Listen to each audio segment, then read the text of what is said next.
Hello everyone, welcome to UP online coaching. UP online coaching के इस channel पर आप लोगों को पर्यावरण का सीरीज देखने को मिल रहा होगा, जिसमें मैंने 200 क्वेश्चन पहले कॉन्सेप्ट वाइज कवर किए थे और पिछले वीडियो में हमने आपको 2011 यूपी टेट का प्रीवियस ईयर पेपर सॉल्व करवाया था। इस वीडियो में हम 2013 यूपी टेट पर्यावरण का पेपर आपको सॉल्व कराएंगे, जो एज इट इज़ 2013 के एग्जाम में क्वेश्चन आया था। इसमें मैंने इस क्वेश्चन को अपने हिसाब से फ्रेम नहीं किया है, यह एग्जाम का जो क्वेश्चन है, क्योंकि मेरा ऐसा मानना है कि किसी भी एग्जाम में जाने के पहले आपको प्रीवियस ईयर पेपर जरूर सॉल्व कर लेना चाहिए।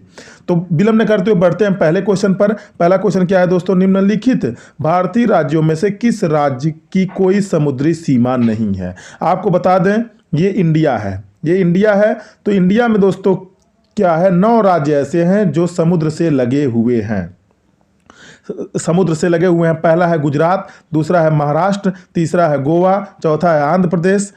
हाँ, आंध्र प्रदेश भी है दोस्तों, लेकिन चौथा है यहाँ पर कर्नाटक, फिर केरल, फिर तमिलनाडु, फिर आंध्र प्रदेश, फिर उड़ीसा, फिर पश्चिम बंगाल। 4 राज्य पूर्वी तट पर और 5 राज्य पश्चिमी तट पर। कुल 9 राज्य ऐसे हैं जो समुद्र से बाउंड्री शेयर करते हैं। तो ऑप्शन में क्या है इनमें से?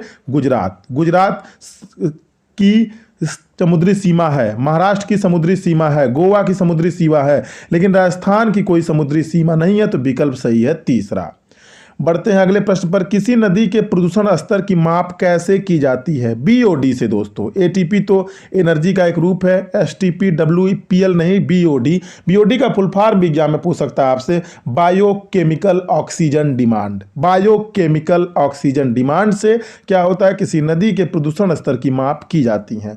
बढ़ते हैं अगले क्वेश्चन पर। वायरस संक्रमण से होने वाला रोग है, मीन्स कहने का मतलब यह कुछ रोग ऐसे होते हैं जो वायरस से होते हैं, कुछ बैक्टीरिया से होते हैं, कुछ प्रोटोजोआ से होते हैं।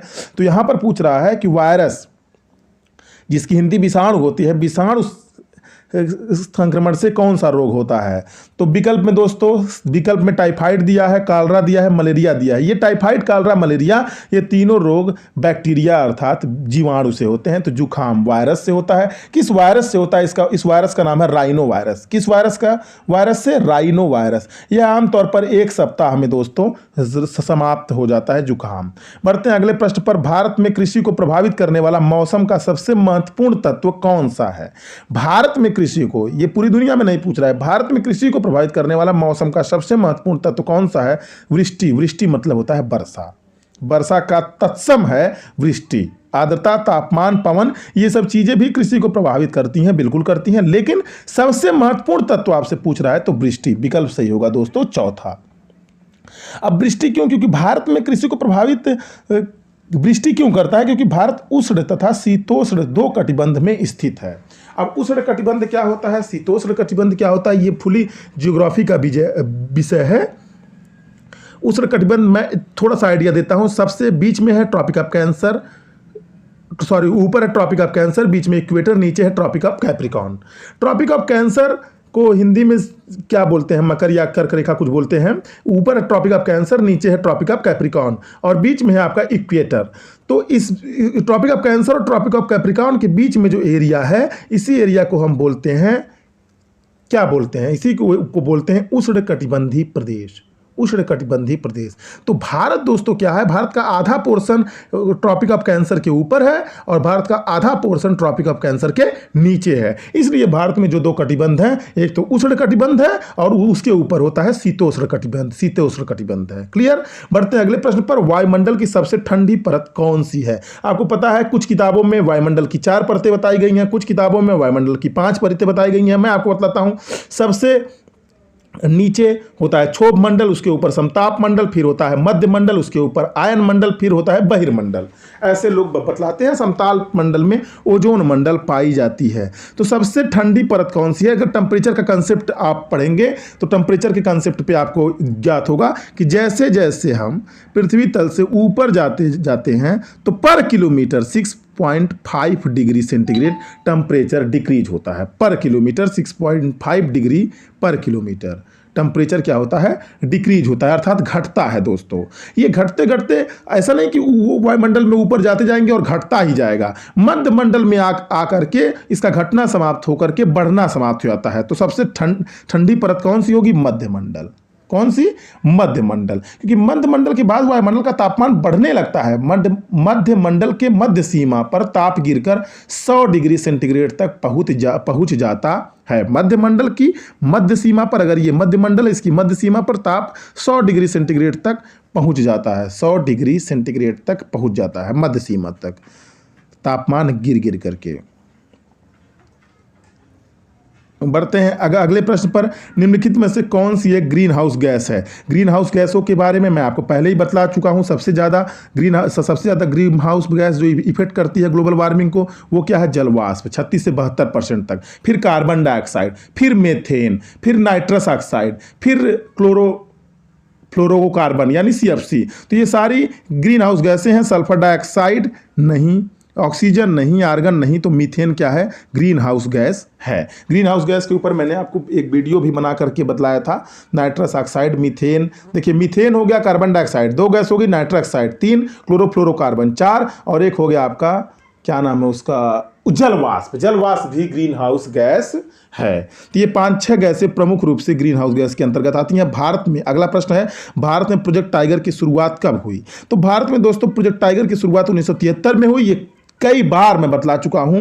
क्यों बतला चुका हूं? क्योंकि 1972 में भारत में गिर सिंह परियोजना की शुरुआत हुई थी। कौन सी परियोजना की? गिर सिंह परियोजना की।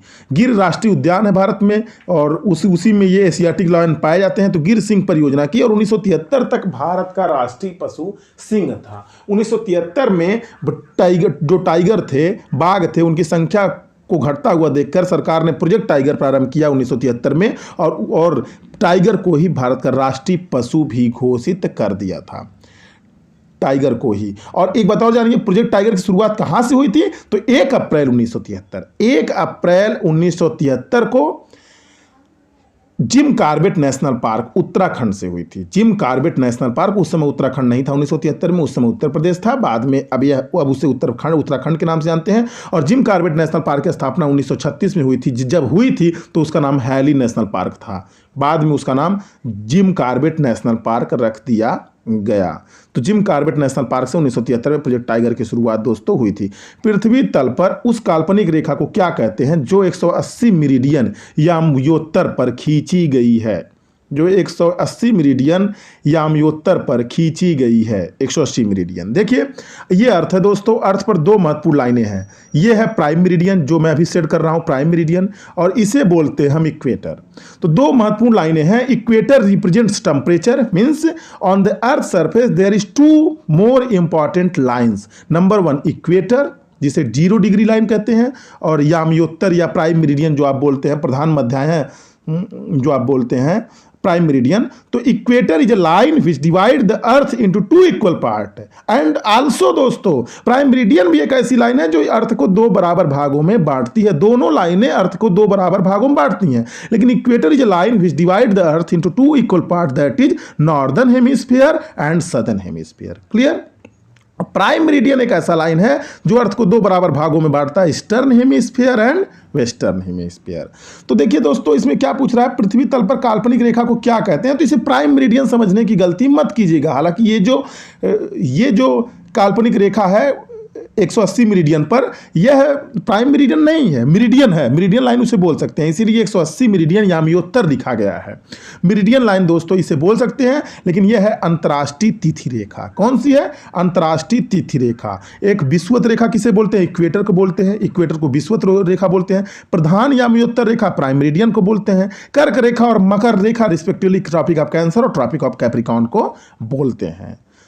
तो अंतर्राष्ट्रीय तिथि रेखा विकल्प सही है पहला। निम्नलिखित में से किस राज्य में गल्फ ऑफ मन्नार मेरीन राष्ट्रीय पार्क स्थित है? तो गल्फ ऑफ मन्नार मेरीन राष्ट्रीय पार्क दोस्तों, मेरीन मतलब समुद्री या बोल सकते हैं सागरीय राष्ट्रीय पार्क। सागरी राष्ट्रीय पार्क, मन्नार राष्ट्रीय पार्क भारत और श्रीलंका के मध्य में, अगर ये भारत है यहाँ पर श्रीलंका है, तो यहाँ का जो प्लेस है यही है मन्नार राष्ट्रीय पार्क। ये कहाँ पर स्थित है? तो यह तमिलनाडु में स्थित है। तमिलनाडु में स्थित है, क्योंकि तमिलनाडु के पास है तो तमिलनाडु के अंतर्गत यह आता है। विकल्प कौन सा सही है? विकल्प सही है दूसरा। विकल्प सही है दूसरा। इसे गल्फ ऑफ मन्नार या मन्नार की खाड़ी भी बोलते हैं हम, और लक्षद्वीप सागर का एक भाग है, ध्यान रखिएगा। है तो इस साइड, लेकिन यह लक्षद्वीप सागर का भाग है, अंडमान निकोबार सागर का भाग नहीं है। बढ़ते हैं अगले प्रश्न पर। अगला प्रश्न क्या है, जनगणना 2011 के अनुसार भारत में लिंगानुपात कितना है? तो जनगणना 2011 के अनुसार भारत में लिंगानुपात दोस्तों 943:1000 है, लेकिन 943 विकल्प में नहीं दिया है, तो बेस्ट ऑप्शन होगा ये 940:1000। 2011 जनगणना के अनुसार भारत में लिंगानुपात, जब लिंगानुपात पूछता है इसका मतलब ये 940 फीमेल को रिप्रेजेंट करता है और 1000 मेल को, मतलब पर 1000 मेल कितनी फीमेल है इसी को लिंगानुपात बोलते हैं। बढ़ते हैं अगले प्रश्न पर। निम्नलिखित में से किस एक प्राणी को किसान का मित्र कहा जाता है? किस प्राणी को किसान का मित्र कहा जाता है? चींटी, मधुमक्खी, तितली, केचुआ। केचुआ को किसान का मित्र कहा जाता है। क्यों कहता है? क्योंकि दोस्तों केचुआ नीचे की मिट्टी को ऊपरी सतह पर लाने का कार्य करते हैं, जिससे मिट्टी और अधिक उपजाऊ हो जाती है। मतलब किसान का हेल्प करते हैं, जो काम किसान को करना चाहिए वो केचुआ कर देते हैं, इसलिए इसे किसान का मित्र कहा जाता है। बढ़ते हैं अगले प्रश्न पर। अगला प्रश्न क्या है, पर्यावरण को बचाने के लिए चिपको आंदोलन कौन से राज्य से जुड़ा हुआ है? तो पर्यावरण को बचाने के लिए चिपको आंदोलन जो शुरू हुआ था वह उत्तराखंड राज्य से जुड़ा हुआ है। पहले भी मैं चिपको आंदोलन पर आपको बतला चुका हूं। अगर क्वेश्चन है चिपको आंदोलन के प्रणेता कौन थे, तो चंदी प्रसाद भट्ट। चिपको आंदोलन को शुरू किसने किया? सुंदरलाल बहुगुणा 1973 में। लेकिन देखिए 1973 में तो इन्होंने चिपको आंदोलन उत्तराखंड में शुरू किया था। प्रणेता पूछे तो आप पिछले वीडियो में देख सकते हैं, चंदी प्रसाद भट्ट लगाना है, और सुंदरलाल बहुगुणा और चंदी प्रसाद भट्ट अगर दोनों ऑप्शन में है तो प्रणेता में चंदी प्रसाद भट्ट लगाना है, और अगर चंडी प्रसाद भट्ट ऑप्शन में नहीं है तब सुंदरलाल बहुगुणा लगाना है। इसका रीजन लंबा है, मैं आपको बतला चुका हूं पिछले वीडियो में। आप जो है यूपी टेट पर्यावरण बेस्ट 500 क्वेश्चन की सीरीज में आप जाएंगे, वहां पर यह क्वेश्चन आपको इसका डिटेल्ड एक्सप्लेनेशन आपको मिल जाएगा। जीवों के व्यवहार का अध्ययन किया जाता है इथोलॉजी में। किसमें? इथोलॉजी में। जीवों के व्यवहार का अध्ययन किया जाता है इथोलॉजी में, उसे इथोलॉजी कहते हैं। नियोलॉजी क्या है दोस्तों?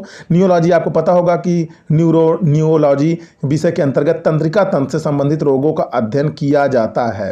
तंत्रिका तंत्र मीन्स नर्वस सिस्टम से संबंधित तंत्र का अध्ययन किया जाता है। बढ़ते हैं अगले प्रश्न पर। समुद्री शैवाल किसका महत्वपूर्ण स्रोत है? समुद्री शैवाल किसका महत्वपूर्ण स्रोत है? समुद्री शैवाल दोस्तों आयोडीन का प्रमुख स्रोत माना जाता है। इसकी कमी से, मतलब आयोडीन की कमी से ग्वायटर यानी घेघा रोग हो जाता है। अब घेघा रोग में होता क्या है, एग्जाम में यह भी आता है, घेघा रोग किस ग्रंथि को प्रभावित करता है? तो थायराइड ग्रंथि। थायराइड ग्रंथि को घेघा रोग प्रभावित करता है। तो विकल्प सही है दोस्तों तीसरा। सैक, जिसे इंग्लिश में लाइकेन बोलते हैं। लाइकेन क्या है? पहले भी मेरे जो बेस्ट 500 की क्वेश्चन की सीरीज थी उसमें भी ये लाइकेन वाला क्वेश्चन मैं आपको बतला चुका हूं। लाइकेन किसे कहते हैं? लाइकेन कुछ अलग से नहीं होता है। देखिए एल्गी प्लस फंजाई के सिम्बायोटिक एसोसिएशन को, एल्गी प्लस फंजाई के सिम्बायोटिक एसोसिएशन को हम लाइकेन बोलते हैं, और सिम्बायोटिक को हम सहजीवी हिंदी में कहते हैं। मतलब दोनों एक दूसरे पर निर्भर रहते हैं। कोई दूसरे पर निर्भर है भोजन के लिए तो दूसरा पहले पर निर्भर है सुरक्षा के लिए। ऐसा कंसेप्ट है लाइकेन में। और स्टडी ऑफ एल्गी मैं आपको बतला चुका हूं। स्टडी ऑफ एल्गी क्या होता है और स्टडी ऑफ फंजाई क्या होता है? स्टडी ऑफ फंजाई होता है माइकोलॉजी, स्टडी ऑफ एल्गी होता है फाइकोलॉजी। तो ये सब मैं पहले ही आपको बता चुका हूं। इसका विकल्प सही है दोस्तों चौथा। लाइकेन क्या है? तो एक सहजीवी है। लाइकेन होता है ये symbiotic association between algae and fungi. CNG का ईंधन के रूप में किसमें इस्तेमाल होता है? वाहनों में भी होता है, उद्योगों में भी होता है। खाना बनाने में सीएनजी का तो नहीं उपयोग होता है, वाहनों एवं उद्योगों में। सीएनजी कंप्रेस्ड नेचुरल गैस, यह भी एग्जाम में पूछ चुका है। सीएनजी का फुल फॉर्म क्या है? Compressed natural gas. 200 से 250 किलोग्राम प्रति सेंटीमीटर स्क्वायर के दाब से अगर किसी प्राकृतिक गैस को दाबा जाता है तो वह तरल रूप ले लेता है, फ्लूइड का रूप ले लेता है, उसी को हम सीएनजी बोलते हैं, कंप्रेस्ड नेचुरल गैस। वास्तव में वह नेचुरल गैस ही है, बस उसे कंप्रेस्ड कर दिया गया है गैस को लिक्विफाइड करने के लिए, इसीलिए उसे कंप्रेस्ड नेचुरल गैस बोलते हैं। वाहनों और उद्योगों में विकल्प सही है चौथा। बढ़ते हैं अगले प्रश्न पर। अगला प्रश्न क्या है दोस्तों? पर्यावरण जागरूकता का किसके द्वारा सृजन किया जा सकता है? पर्यावरण जागरूकता का किसके द्वारा सृजन किया जा सकता है? तो पर्यावरण जागरूकता का दोस्तों सृजन किया जा सकता है। विकल्प देखिए, दिमाग लगाइए। विकल्प सही है क्षेत्रीय भ्रमण। क्षेत्रीय भ्रमण अगर आप करेंगे तो पर्यावरण के प्रति आप जागरूक होंगे। क्षेत्रीय भ्रमण अगर करेंगे तो पर्यावरण के प्रति आप जागरूक होंगे सबसे अच्छे तरीके से। हालांकि सामूहिक वार्तालाप से भी आप जागरूक होंगे और अध्ययन से भी होंगे, व्याख्यान से भी हो लेंगे, लेकिन उसका सृजन क्षेत्रीय भ्रमण से ही हो सकता है। एलपीजी किसका संक्षिप्त रूप है? Means LPG is the abbreviation of, किसका संक्षिप्त रूप है? तो LPG liquefied petroleum gas, liquefied petroleum gas इसका फुल फॉर्म होता है। एलपीजी के मुख्य अवयव ब्यूटेन तथा प्रोपेन होते हैं। नोट कर लीजिए, एग्जाम में ये पूछता है। एलपीजी में मुख्य रूप से कौन कौन से तत्व पाए जाते हैं? तो मुख्य रूप से इसमें ब्यूटेन होता है और प्रोपेन होता है। ब्यूटेन और प्रोपेन, जो उसका गैस जो उसकी सुगंध आती है वो प्रोपेन की वजह से आती है। तो ब्यूटेन, प्रोपेन। आजकल एलपीजी शीतलक के रूप में भी सीएफसी के स्थान पर प्रयोग होने लगा है, यानी क्लोरोफ्लोरोकार्बन जो फ्रिज रेफ्रिजरेटर में हम सीएफसी यूज करते हैं, जिसकी वजह से ओजोन परत में सबसे ज़्यादा छिद्र हो रहा है, तो सीएफसी की जगह पर एलपीजी को भी शीतलक के रूप में यूज किया जा रहा है। तो एलपीजी का फुल फॉर्म है लिक्विफाइड पेट्रोलियम गैस। पृथ्वी पर पहुंचने से पहले ओजोन परत किन किरणों को अवशोषित करती है? ओजोन परत पराबैंगनी किरणों को अवशोषित करती है। पराबैंगनी किरणें, और पराबैंगनी किरणें दोस्तों 3 होती हैं, ultraviolet A, ultraviolet B, ultraviolet B, ultraviolet C. इसमें सबसे खतरनाक कौन सा होता है आप बताइए, कमेंट में आप बताइए। सबसे अल्ट्रावायलेट ए, अल्ट्रावायलेट बी यानी पराबैंगनी किरण ए, पराबैंगनी किरण बी, पराबैंगनी किरण सी में सबसे खतरनाक कौन सी किरण होती है? ओजोन परत की, अब ओजोन परत इसको नापता है, तो एक चीज और दिमाग में बैठा लीजिए, ओजोन परत की मोटाई किस में नापा जाता है? तो डॉप्सन। ओजोन परत की सांद्रता का मापन एक यूनिट में किया जाता है जिसका नाम है डॉप्सन। बढ़ते हैं अगले प्रश्न पर। चमगादड़ स्तनधारी है। चमगादड़ स्तनधारी है क्योंकि वह बच्चे देता है। यहां विकल्प के आधार पर सही होगा दोस्तों, बच्चे देता है। उड़ता है, शाकाहारी है, स्तनधारी से कोई मतलब नहीं है, रात्रिचर है, स्तनधारी से कोई मतलब नहीं है। स्तनधारी मीन्स दोस्तों मैमल्स, तो बच्चे देता है, बायोलॉजी का विषय है। पर्यावरण की परिभाषा क्या है? पर्यावरण की परिभाषा आप पढ़ते होंगे, परिधन आवरण। तो परिधन आवरण में परि मतलब चारों तरफ जिसका आवरण हो। परिधन आवरण में 2 चीजों का आवरण है, एक बायोटिक, एक एबायोटिक। एबायोटिक और बायोटिक मतलब जैविक और अजैविक। मुख्य रूप से 3 घटक होते हैं पर्यावरण के, जैविक, अजैविक और ऊर्जा संगठक। 3 घटक होते हैं, जैविक, अजैविक और ऊर्जा संगठक। मुख्य रूप से 3 होते हैं। तो जैविक और अजैविक जो संगठक होते हैं उन्हीं से मिलकर के एक पर्यावरण का निर्माण होता है, उन्हीं से मिलकर के पर्यावरण का निर्माण होता है। निम्नलिखित अंतर्राष्ट्रीय संस्थाओं में से कौन सी संस्था वन्यजीव संरक्षण के प्रति समर्पित है? वन्यजीव संरक्षण के लिए यूएनडीपी का फुल फॉर्म है united nation development programme. WHO world health organisation, headquarter in Geneva. UNESCO तो कल्चर और संस्कृति से संबंधित है। देखिए एजुकेशनल, साइंटिफिक, कल्चरल, ये united nation educational, scientific and cultural organisation है यूनेस्को। यूएनएपा सही हो सकता है यहाँ पर क्योंकि ये तीनों तो नहीं है। लेकिन आपको बताएं विकल्प में दिया गया कोई भी वन्यजीव संरक्षण से संबंधित अंतर्राष्ट्रीय संस्था ऐसे नहीं है स्पेसिफिकली। विकल्प के तौर पर आप UNFPA लगा सकते हैं विकल्प पे, लेकिन वन्यजीव संरक्षण से संबंधित एक संस्था जिसका नाम है IUCN, इसकी स्थापना 1948 या 50 के आसपास हुई थी।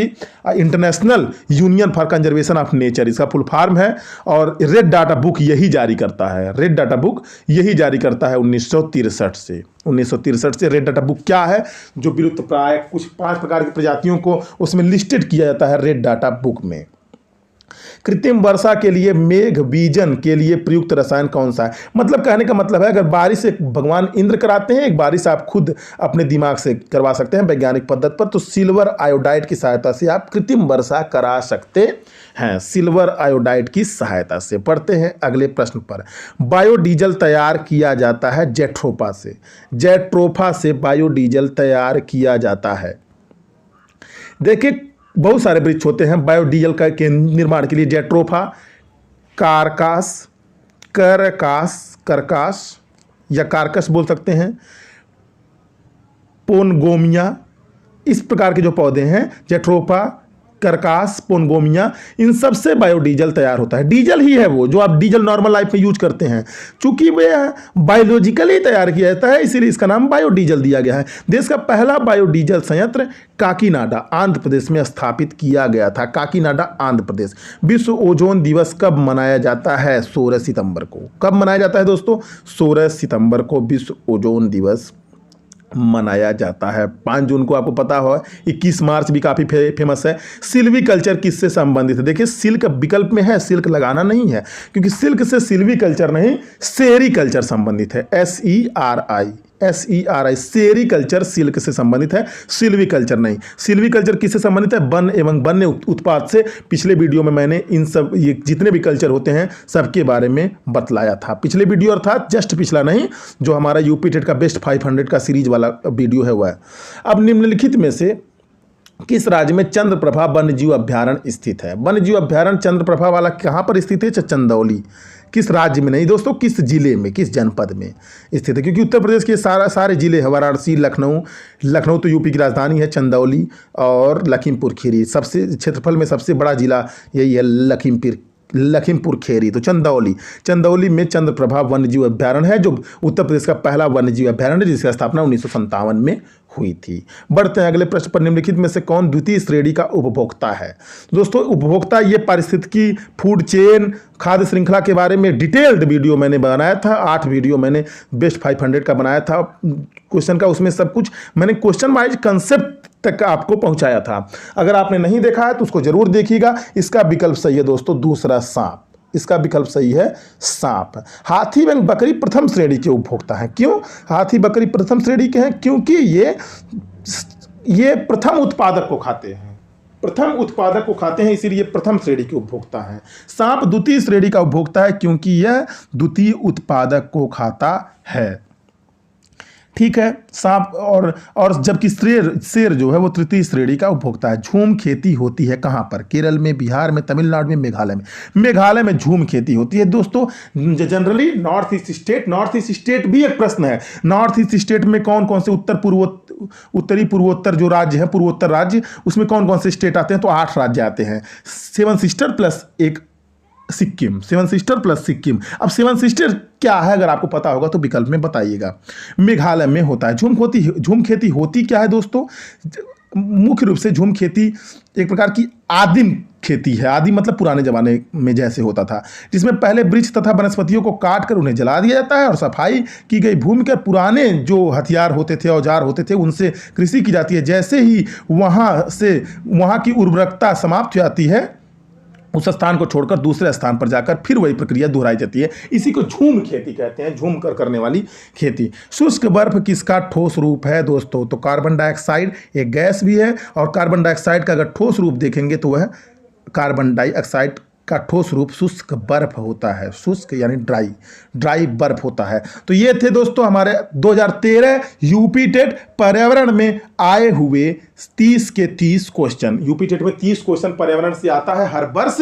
प्रीवियस ईयर क्वेश्चन से आइडिया आपको लगता है कि कहाँ तक के टॉपिक को आपको कवर करना है, सिलेबस कितना है, क्योंकि जो नोटिफिकेशन में सिलेबस आता है वो केवल कहने के लिए होता है। कुछ सिलेबस में तो ऐसे टॉपिक डाल दिए गए हैं जिनसे आज तक क्वेश्चन पूछा ही नहीं है, और कुछ टॉपिक नहीं डाला है फिर भी उनसे बार बार क्वेश्चन पूछा जाता है। इसीलिए प्रीवियस ईयर पेपर इंपॉर्टेंट होता है एज कंपेयर टू सिलेबस को देखना, सिलेबस को देखने से ज़्यादा। तो वीडियो अगर पसंद आया होगा लाइक कीजिएगा, चैनल को सब्सक्राइब कीजिएगा, बेल आइकन भी दबा दीजिएगा ताकि लेटेस्ट नोटिफिकेशन आप तक पहुँचता रहे। Thanks for watching.